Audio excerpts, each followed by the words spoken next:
बिहार में नई सरकार के गठबंधन की प्रक्रिया शुरू हो गई है। सोमवार को बिहार कैबिनेट की बैठक के बाद नीतीश कुमार राजभवन पहुंचे और राज्यपाल आरिफ मोहम्मद खान को विधानसभा भंग करने के लिए पत्र सौंप दिया। अब 20 नवंबर को पटना के गांधी मैदान में बिहार की नई सरकार का शपथ ग्रहण कार्यक्रम किया जाएगा, जिसको लेकर तैयारियां तेज हो चुकी हैं। वहीं इसी के साथ बिहार में नए मंत्रिमंडल का भी गठन कर दिया जाएगा। इस बीच चर्चा ये है कि बिहार मंत्रिमंडल में किसको कहां जगह और कैसे मिलेगी।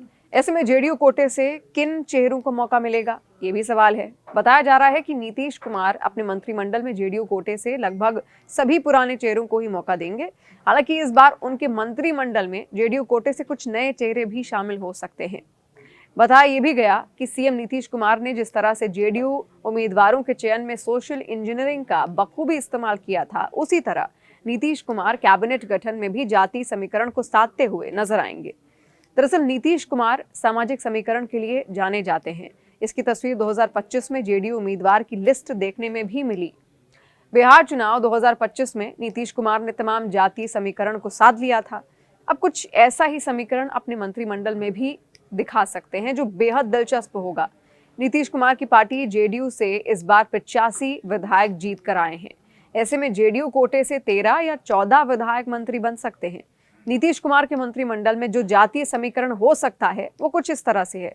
देखिए, अति पिछड़ा यानी कि ईबीसी 3, इसमें कुर्मी 2, कुशवाहा 2, यादव 1, मुस्लिम 1, राजपूत 1, भूमिहर 1, दलित 3। इसी जाति समीकरण के आधार पर ही मंत्री यहाँ पर बनाए जा सकते हैं, जो आंकड़ा हमने आपके सामने रखा।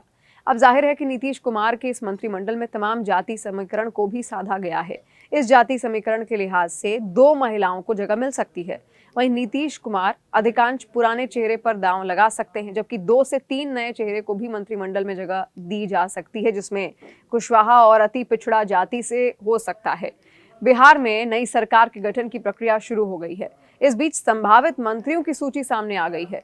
जेडीयू कोटे से विजय चौधरी, विजेंद्र प्रसाद यादव, श्रवण कुमार, अशोक चौधरी, लेशी सिंह, मदन सहनी, जयंत राज और सुनील कुमार फिर से मंत्री बन सकते हैं। फिर से इनको मौका मिल सकता है।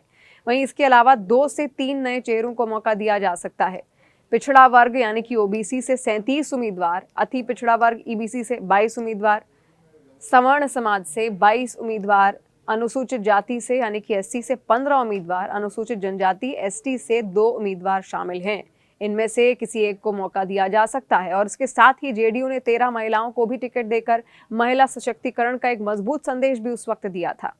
नीतीश कुमार ने पहली लिस्ट में लव कुश समीकरण और दूसरी में पिछड़ा समाज पर फोकस किया था। नीतीश कुमार के राजनीतिक जीवन की सबसे बड़ी ताकत रही है उनकी सोशल इंजीनियरिंग। जब 2005 में उन्होंने पहली बार बिहार की सत्ता संभाली, तब से उन्होंने विकास और सामाजिक न्याय के संतुलन पर काम किया। इन सभी योजनाओं ने नीतीश कुमार को सिर्फ विकास पुरुष नहीं, बल्कि सामाजिक संतुलन साधने वाले नेता के रूप में स्थापित किया। देखिए, मुख्यमंत्री नीतीश कुमार ने इस्तीफा दे दिया है। आज बैठकों का दौर लगातार यहाँ पर चला। 19 नवंबर को विधानसभा भंग हो जाएगी, जिसके बाद 20 नवंबर को शपथ ग्रहण समारोह होगा और उसमें कई चेहरे हैं जो पहले से फिर रिपीट होंगे। इसके अलावा कुछ चेहरों को नया मौका यहाँ पर दिया जा सकता है।